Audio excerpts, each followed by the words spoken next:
Epístola de Paulo aos Romanos, capítulo 8. Nós vamos ler o versículo 28 ao versículo 30. Onde diz assim a palavra de Deus: Sabemos que todas as coisas cooperam para o bem daqueles que amam a Deus, daqueles que são chamados segundo o seu propósito. Porquanto aos que de antemão conheceu, também os predestinou, para serem conformes à imagem do seu Filho, a fim de que ele seja primogênito entre muitos irmãos. E ao que predestinou, a esse também chamou, e ao que chamou, a esse também justificou, e aos que justificou, a esse também glorificou. Oremos mais uma vez. Senhor Deus, coloco Deus diante de Ti como um vaso de barro, Senhor, fraco, insuficiente para esta obra tão grandiosa, que é a proclamação da Tua palavra, Deus. Por isso, Senhor, te suplico que use o Senhor os meus lábios, com a verdade dos céus, para que meu coração seja guardado da vaidade e do temor dos homens. E que eu fale ao Senhor como aquele que foi enviado por Ti. Que a Tua palavra, Deus, com poder, com demonstração de espírito e poder, Senhor, quebrante os corações, edifique, console, exorta o Teu povo, Deus, vivifica a Tua igreja e chama, ó Deus, pecadores ao arrependimento. Te pedimos, ó Deus, em nome do Senhor Jesus Cristo, e agradecemos. Amém. Macbeth, de Shakespeare, aquela famosa peça de teatro. Nós temos ali um general com o mesmo nome, Macbeth. Ele é um homem que, depois de ouvir uma profecia que seria rei, ele passa então, seguindo os conselhos da sua esposa, ele passa então a procurar meios para que esta profecia se realize na vida dele. Ele enxerga que esse futuro depende unicamente dele. Ele faz de tudo para assegurar por suas próprias mãos que ele de fato seria rei. Movido então pela ambição, ele mata, ele manipula, ele elimina tudo que julga ameaça em seu caminho. E quanto mais ele tenta controlar o seu destino, a sua vida, mais ele se entrega ao medo, à culpa e à ruína. Isso tem sido muito comum para as pessoas do mundo inteiro, ao longo de toda a história. Os homens querem sempre ser capitão da sua alma, governar a sua vida. Entretanto, para o cristão não é assim, ou pelo menos não deveria ser assim. Os cristãos vivem neste mundo, assim como os demais, marcado pela dor, pela perplexidade, pela aflição. Mas a diferença é que ele sabe que jamais está entregue ao acaso. Porque, acima de tudo, há a mão soberana e poderosa de Deus. Romanos 8, do versículo 28 a 30, é um dos trechos das Escrituras Sagradas que nos ensina isso. E se nós pedíssemos então, irmãos, para um grupo de crentes que escrevesse uma lista de suas passagens bíblicas mais amadas, é muito provável que Romanos 8, 28 a 30 aparecesse entre as mais citadas, sobretudo o versículo 28. E isso é compreensível.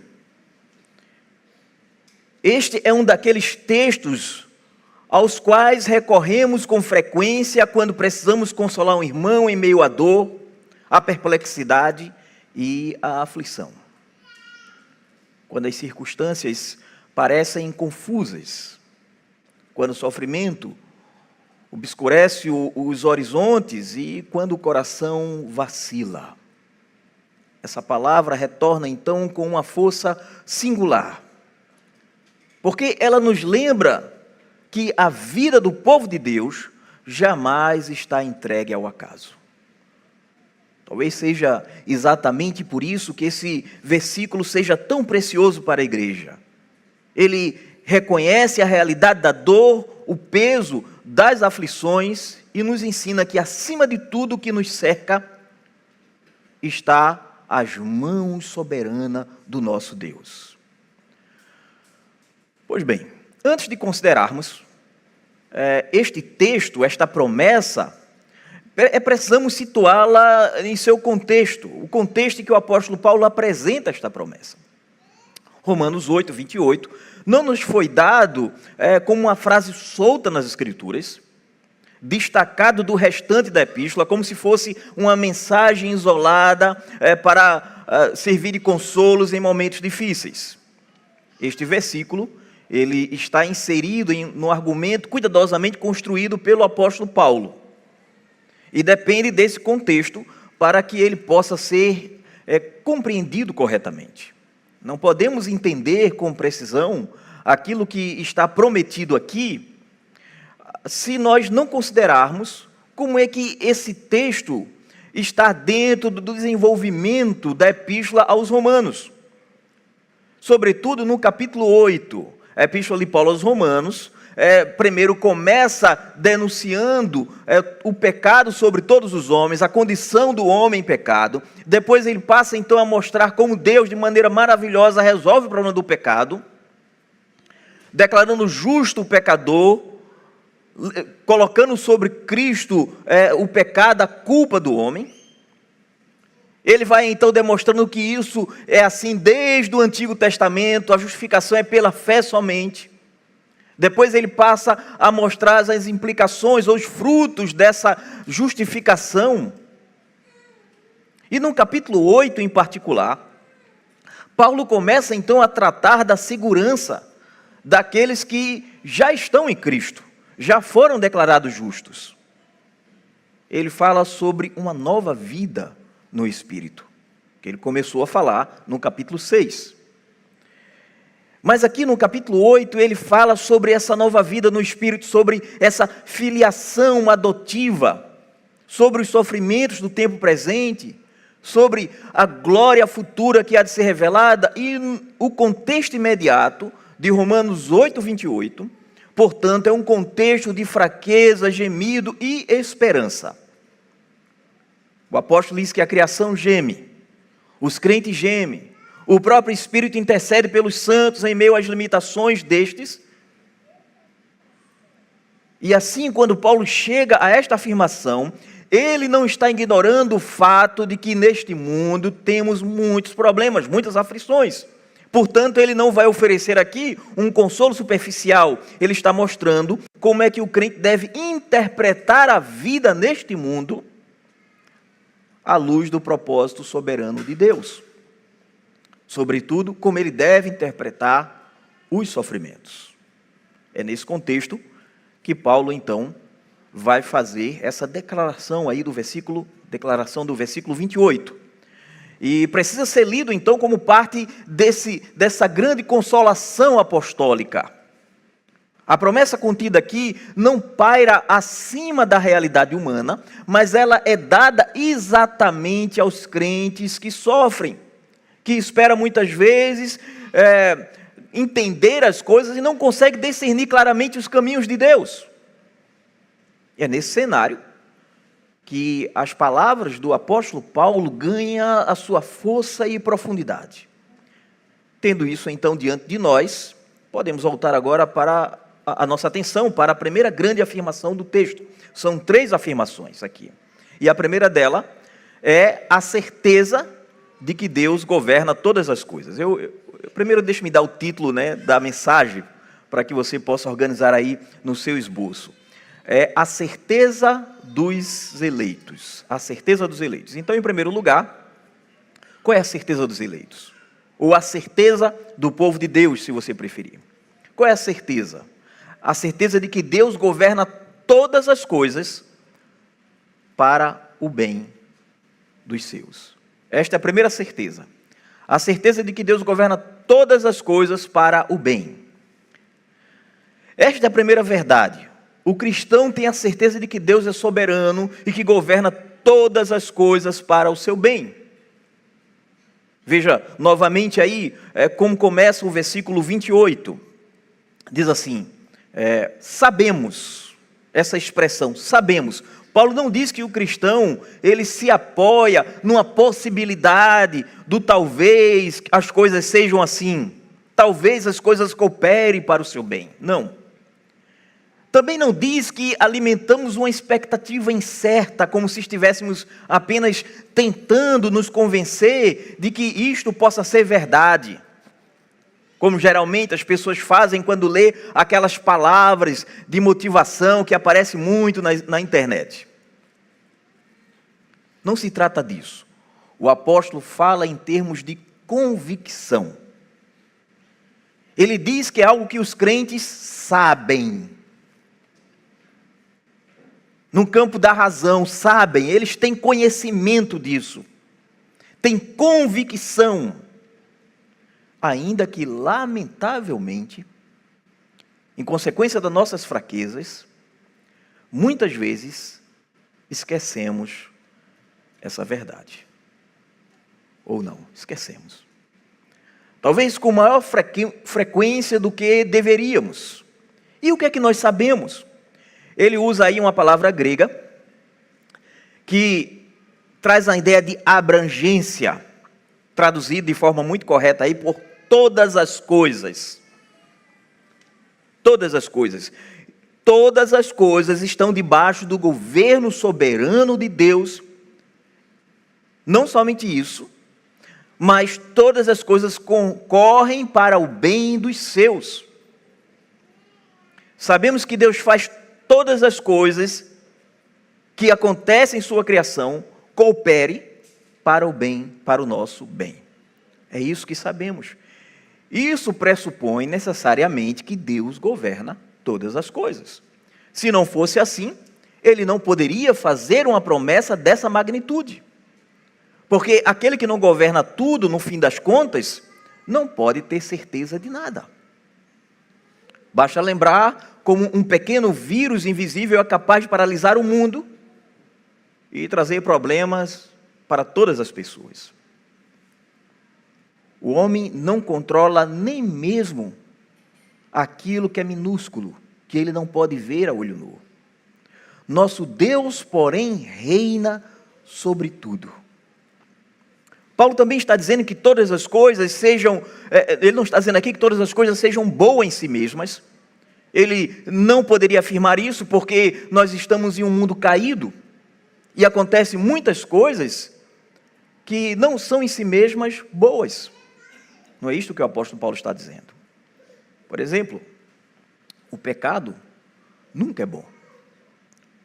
Seja nosso ou seja do outro. As artimanhas do inimigo nunca são boas. Esta criação foi sujeita à vaidade por causa da rebelião de Adão. E por isso estamos expostos a muitas realidades dolorosas e mais. Por esta razão, como ele havia dito anteriormente, gememos juntamente com a criação, aguardamos ansiosamente a restauração de todas as coisas. Contudo, há um Deus nos céus que governa tudo, desde as coisas maiores às menores. E Ele faz com que tudo que sucede no mundo em geral, em nossa vida particular, coopere para o nosso bem. Deixe-me usar uma ilustração que talvez possa ajudá-lo a compreender.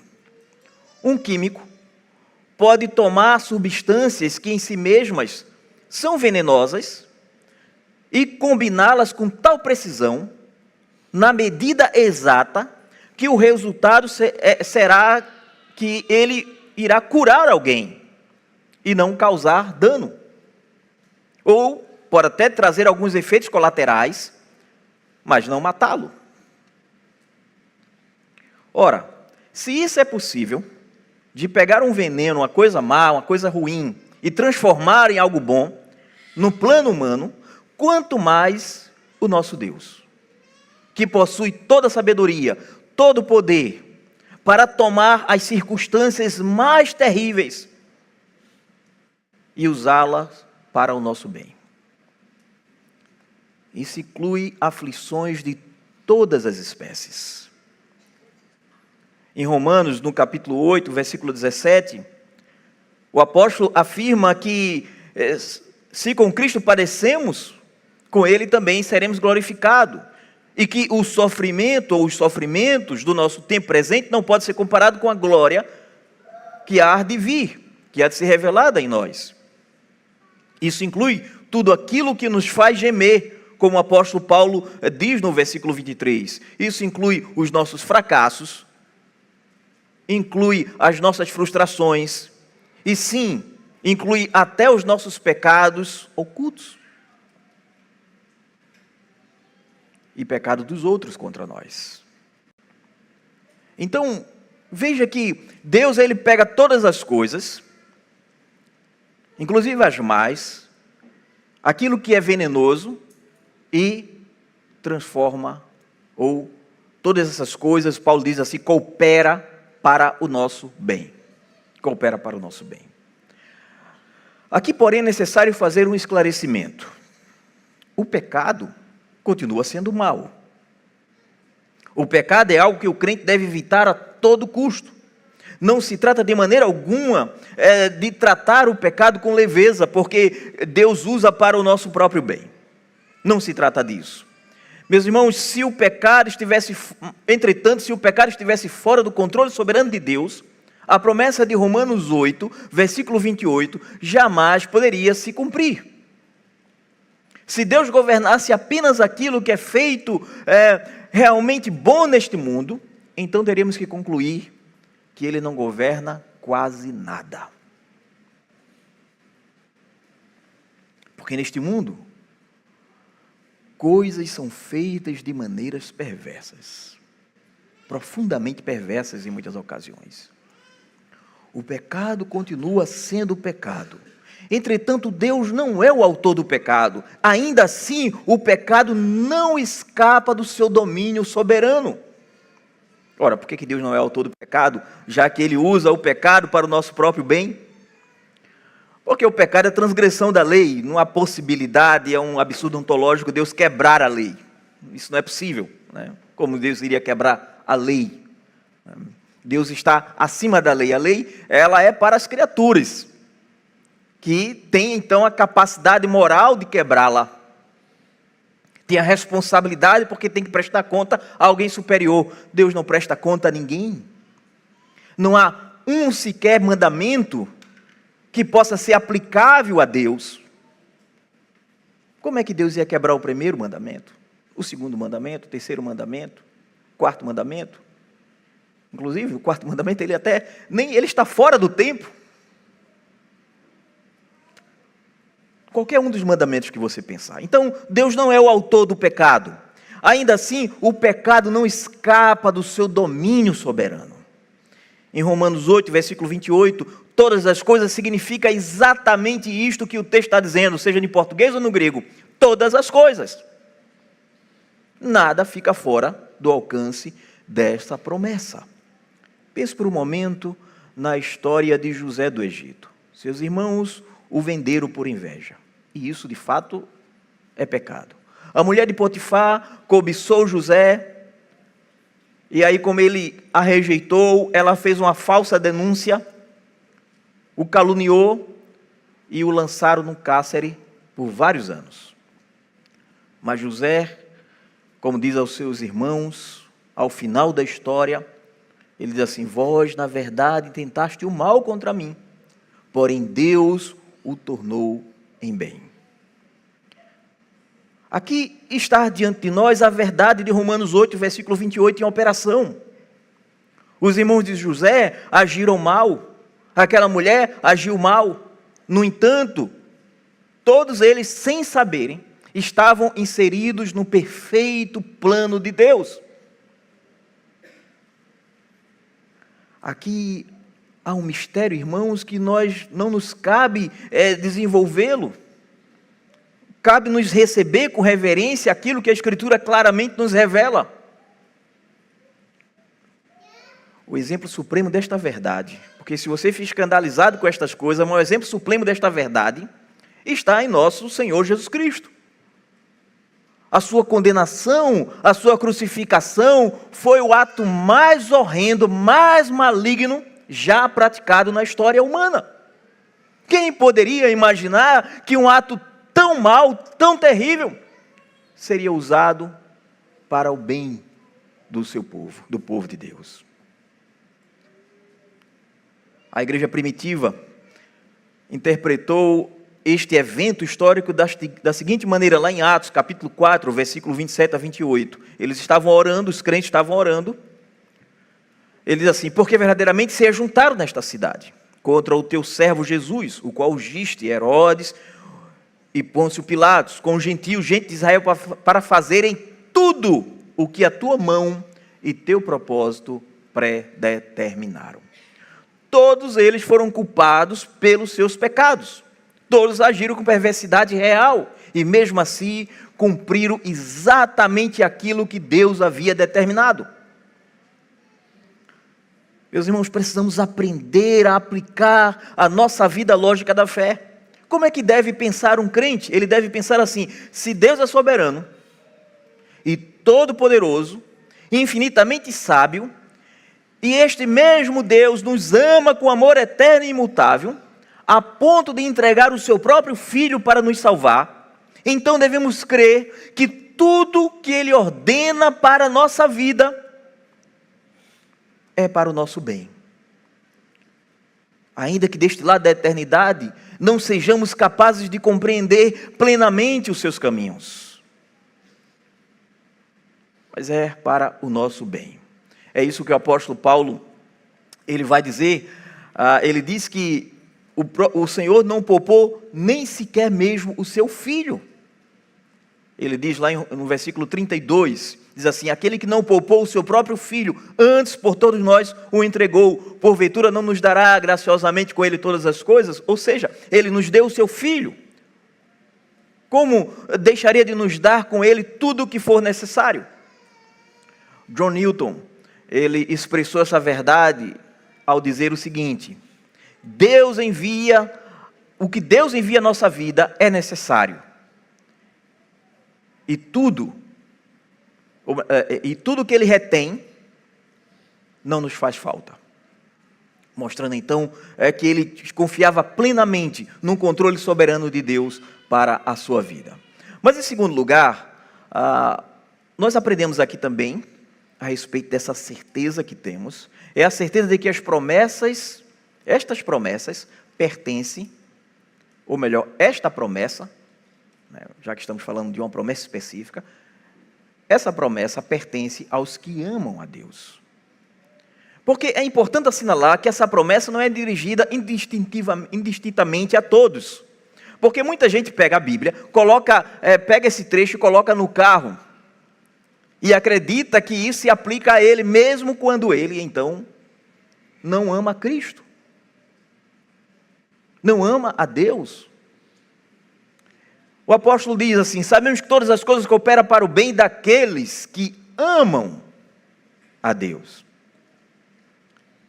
Esta é a única vez em toda a carta aos Romanos que Paulo usa esta expressão para se referir aos crentes. Ao longo de toda a epístola, ele fala abundantemente do amor de Deus para conosco. Aqui, porém, caracteriza o crente como alguém, ele identifica o crente como alguém que ama a Deus. É importante dizer que Paulo faz essa afirmação depois daquela afirmação anterior, de declaração de justiça, da justificação pela fé somente. Ou seja, Paulo está falando de alguém que foi salvo, de alguém que foi liberto, unicamente pela fé em Cristo Jesus. Paulo está falando de alguém que foi unido com Cristo, que recebeu o Espírito regenerador, o Espírito Santo.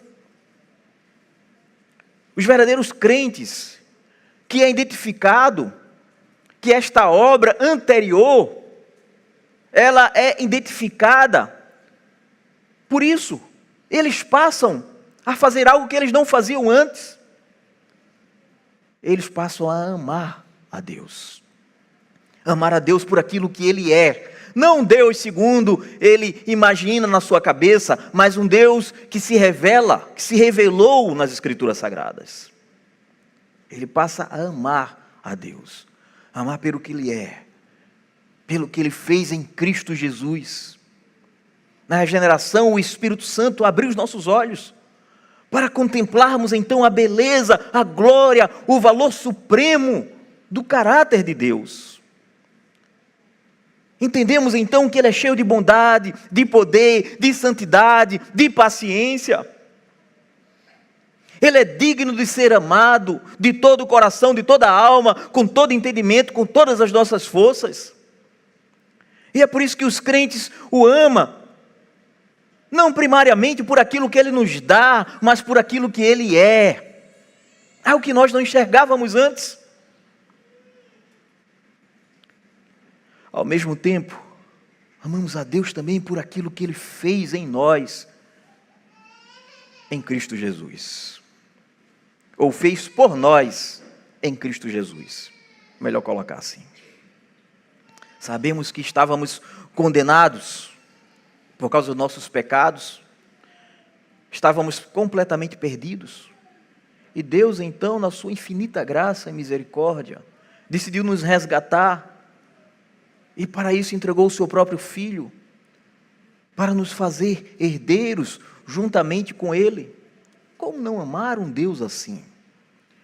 Martin Lloyd-Jones disse: que viagem tão assombrosa é a do crente, das cinzas ao trono. E é exatamente isso que Ele fez conosco. Os crentes amam a Deus porque foram alcançados pela sua graça. Mas Paulo acrescenta algo decisivo. Esta promessa pertence aos que amam a Deus, isto é, os que são chamados segundo o seu propósito. Irmãos, graças a Deus por esta gloriosa afirmação. Todo cristão sabe que não ama a Deus como deveriam. Todos nós sabemos disso. O nosso amor é real, mas é débil, é flutuante. É verdadeiro, sim, mas é flutuante, oscilante. Se o texto dissesse apenas que a promessa pertence àqueles que amam a Deus, muitos corações seriam facilmente perturbados. O acusador logo encontraria ocasião para semear a dúvida na consciência do crente. E é por isso que é necessário ouvir o que o texto inteiro diz. Nós amamos a Deus, sim, mas amamos porque Ele nos chamou segundo o seu propósito. O propósito de Deus e o seu chamado são a raiz do nosso amor por Ele. Como diz João, nisto consiste o amor. Não é que tenhamos amado a Deus, mas é que Ele nos amou e enviou o seu Filho como propiciação pelos nossos pecados. Não é que nós temos amado Ele primeiro nos amou. Por isso que Ele vai dizer mais adiante, nós o amamos porque Ele nos amou primeiro. A promessa, então, não repousa em última instância na firmeza do nosso amor, mas na firmeza do propósito de Deus. Como eu disse anteriormente, o nosso amor oscila. Entretanto, o propósito de Deus é eterno e imutável. Sim, esta promessa é para os que amam a Deus. Mas nós o amamos porque Ele nos amou segundo um propósito. E este propósito se cumprirá. E qual é este propósito? Que propósito é esse? Veja aí o versículo 29. Ele diz assim, acompanhe comigo, versículo 29. Porquanto aos que de antemão conheceu, também predestinou para serem conformes à imagem do seu Filho, a fim de que ele seja primogênito entre muitos irmãos. Agora, a gente começa a entender melhor que esse bem, que todas as coisas cooperam, é para sermos feitos semelhantes a Cristo. Deus usa todas as coisas que acontecem para realizar esse propósito para com os seus filhos. E é por isso que este bem nesse texto só faz sentido para aqueles que amam a Deus. Como é que alguém que não ama a Deus poderia se alegrar com a ideia de se tornar-se parecido com Jesus? Não faz nenhum sentido.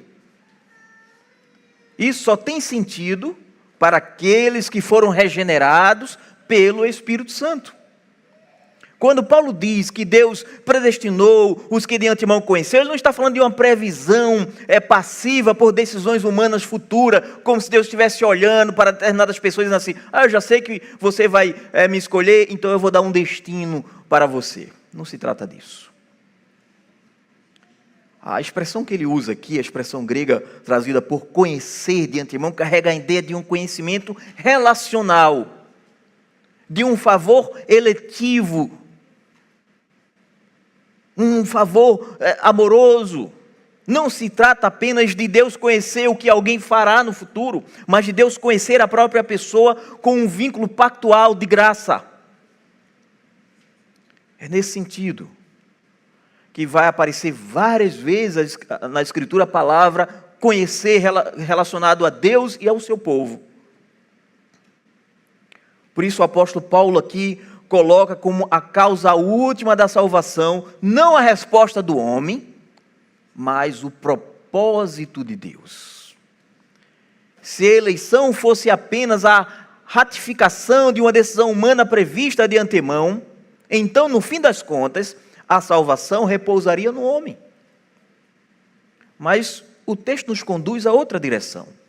O propósito de Deus, o chamado de Deus, a conformidade a Cristo é obra de Deus. O propósito é dele, o chamado é dele e a conformidade também é dele. E é por isso que também o que é chamado, é mencionado aqui não apenas como um chamado ao Evangelho, mas ele é chamado para este propósito eterno de Deus. É um chamado, àqueles que Deus mesmo já havia predestinados. Veja aí no versículo 30, ele diz aí que é os que predestinou, ou seja, aquele que Deus não somente elegeu, mas também deu um destino aos eleitos. Que destino é esse? É conformá-lo, que esse grande propósito, conformá-lo à imagem do seu Filho. Esses também chamou, e a esses também justificou, e aos que justificou, a esses também glorificou. A lógica do texto aqui é inequívoca. Todos os que são chamados, nesse sentido, são justificados, e todos que são justificados serão glorificados. Portanto, Paulo está falando aqui de uma chamada eficaz. Não está falando aqui daquela chamada geral do Evangelho que é feita a todos os homens para que se arrependam, mas é uma chamada eficaz, que não pode ser resistida, que traz o pecador a Cristo, para que este propósito de Deus seja cumprido, para que ele então, uma vez vindo, irresistivelmente, ele passa então a amar a Deus. Todas as coisas agora vão cooperar para este grande propósito, para conformá-lo segundo a imagem do Filho de Deus. Isso, obviamente, não elimina a responsabilidade humana, nem enfraquece a livre oferta do Evangelho. Pelo contrário, é precisamente porque Deus salva soberanamente é que pregamos com confiança e oramos com esperança. Deixe-me fazer uma breve digressão aqui. Se não fosse esta gloriosa promessa, Se isto não fosse verdade, eu não gostaria de pregar o Evangelho. Porque nós pregamos o Evangelho para pessoas mortas em seus delitos e pecados.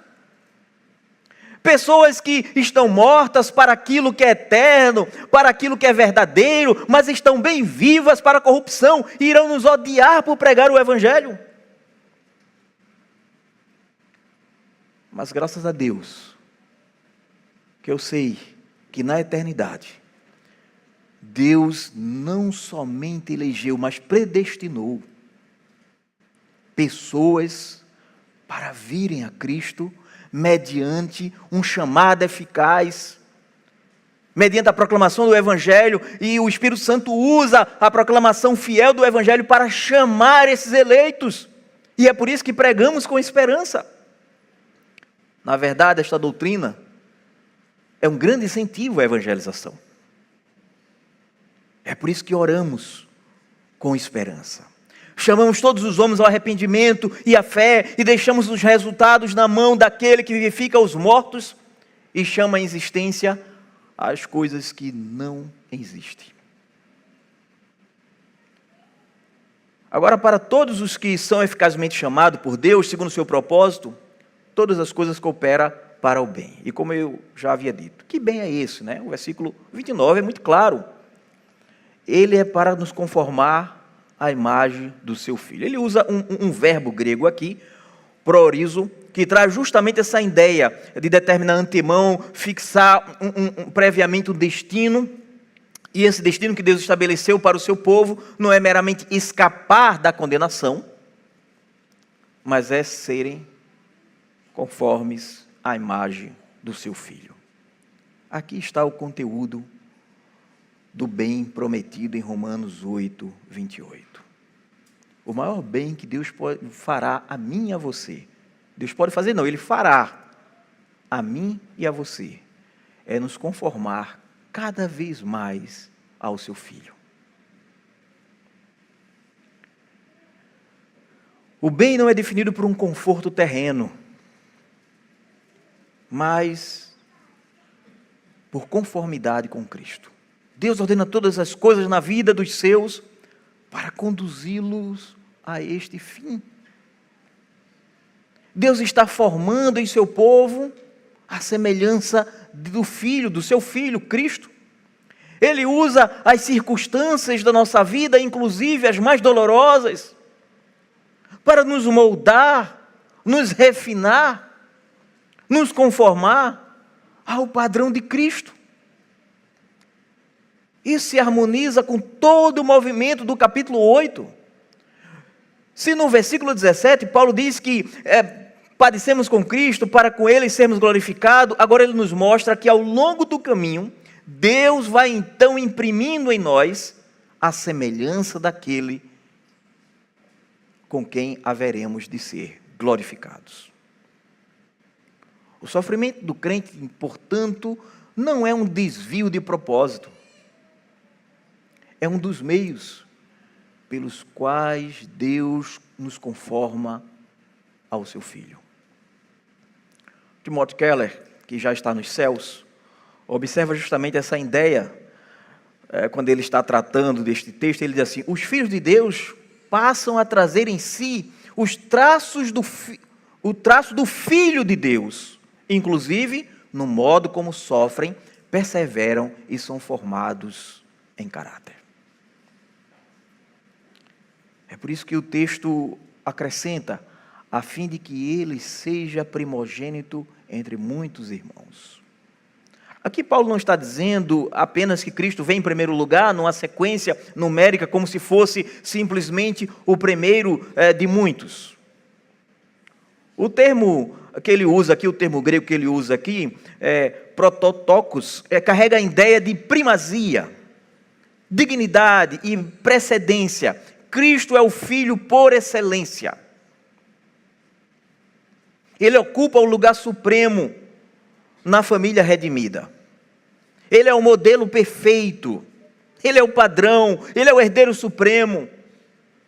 O centro em torno do qual muitos irmãos são reunidos. Deus nos conforma à imagem do seu Filho, precisamente para que a glória do Filho resplandeça em sua posição única entre os redimidos. A família se parece com ele, mas ele permanece incomparável dentro dela. Portanto, o alvo final da predestinação não é apenas o nosso bem considerado isoladamente, mas é a exaltação do próprio Filho de Deus, o Cristo, em uma humanidade redimida que reflita a sua imagem. É na exaltação de Cristo. Deus está formando uma família que tem a marca do seu primogênito.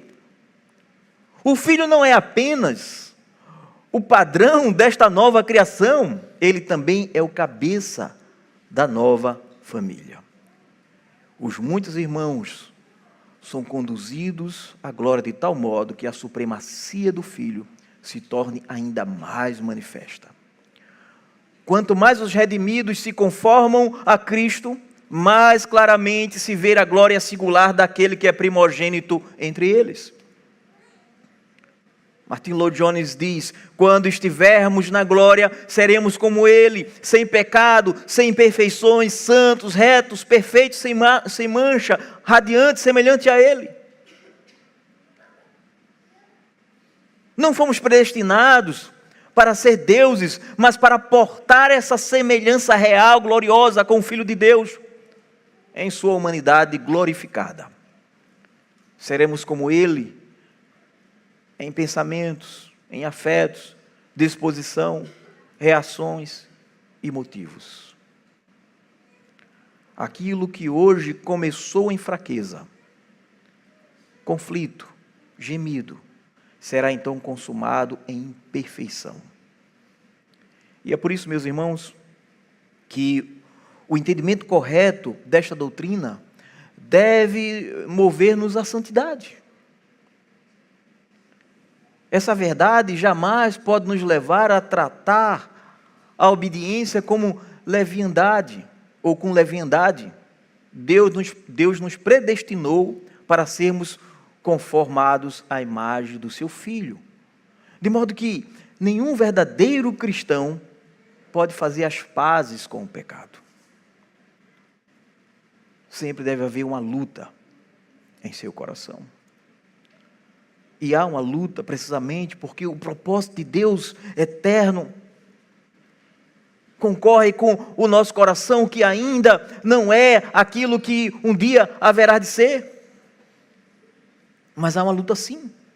Há uma luta porque o pecado ainda nos atrai, nos seduz, mas há também em nós um novo princípio de vida, de modo que já não queremos permanecer como éramos.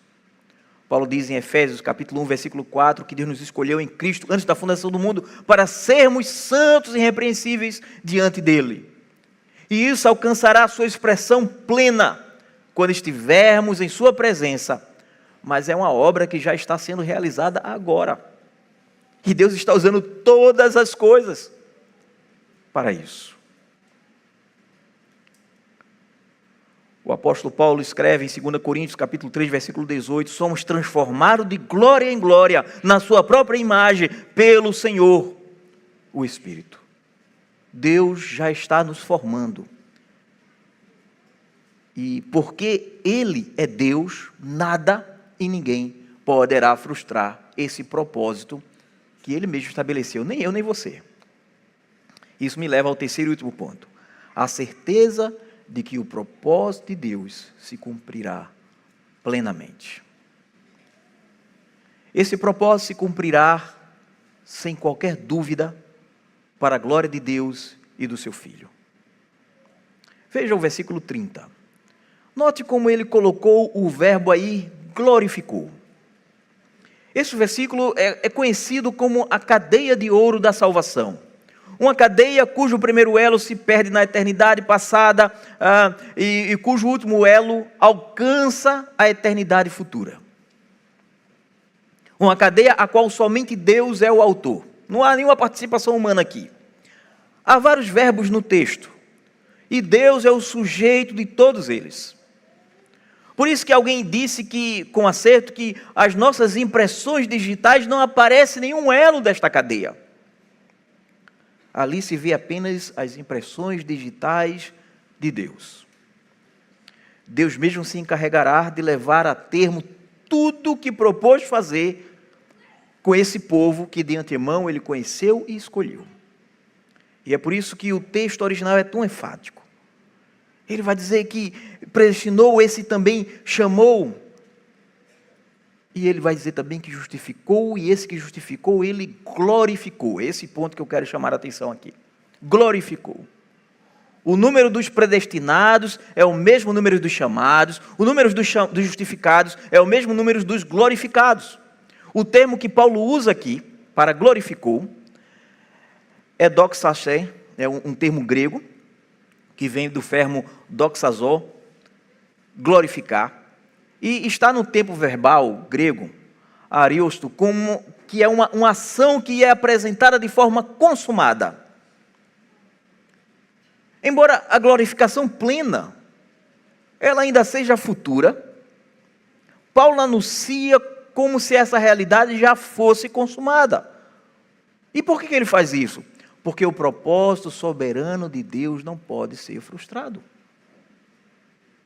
A sua realização é absolutamente certa. É tão seguro, é tão infalível que este propósito de Deus que está firmemente estabelecido que Paulo então ousa a fazer esta afirmação. Glorificou. Todas as coisas irá cooperar. Todas as coisas irá cooperar para chegarmos finalmente a este momento, onde seremos formados semelhantes a Cristo. Glorificados estaremos para sempre com o Senhor. Perceba, irmãos, que dissemos no início dessa passagem que esta é uma das promessas mais gloriosas das Escrituras. Ela é gloriosa porque nos assegura que Deus mesmo se encarregará de completar a sua obra, esta obra que Ele decidiu realizar em nós. Este mesmo Deus, Ele irá continuar moldando a mim e a você, a imagem do seu Filho. Inclusive por meio daquelas coisas que hoje nos parecem trágicas, dolorosas, ou inteiramente incompreensíveis deste lado da eternidade. Mas o fato é que Deus está operando. Deus não se ausentou, Ele não perdeu o controle. Deus conhece os seus, Ele conduz a história de cada um deles com sabedoria perfeita e com um amor imutável. Meus irmãos, ou meu irmão, minha irmã, Deus te conhece, Deus te conhece. E Ele está conduzindo a sua vida conforme a sabedoria dEle, que é maior do que a nossa. E devemos então descansar nesta verdade. E Cristo derramou o seu sangue na cruz, para que hoje as suas ovelhas encontrem abrigo nesta promessa.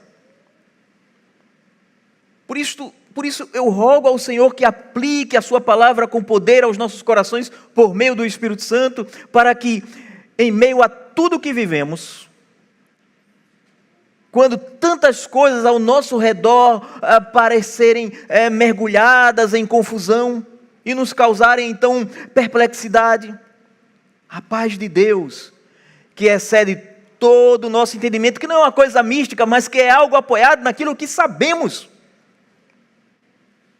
Esta paz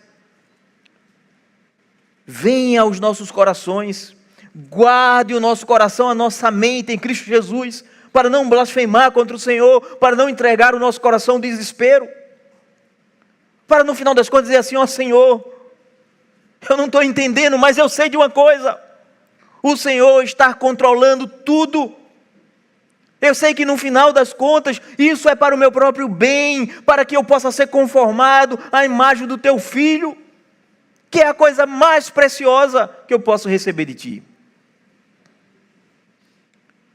Todas as coisas cooperam para o bem dos que amam a Deus. Creia nisso, meu irmão, minha irmã, porque Deus não mente. Deus não mente. Mais do que isso, Creia nisso, porque Deus te ama. Ele nos ama.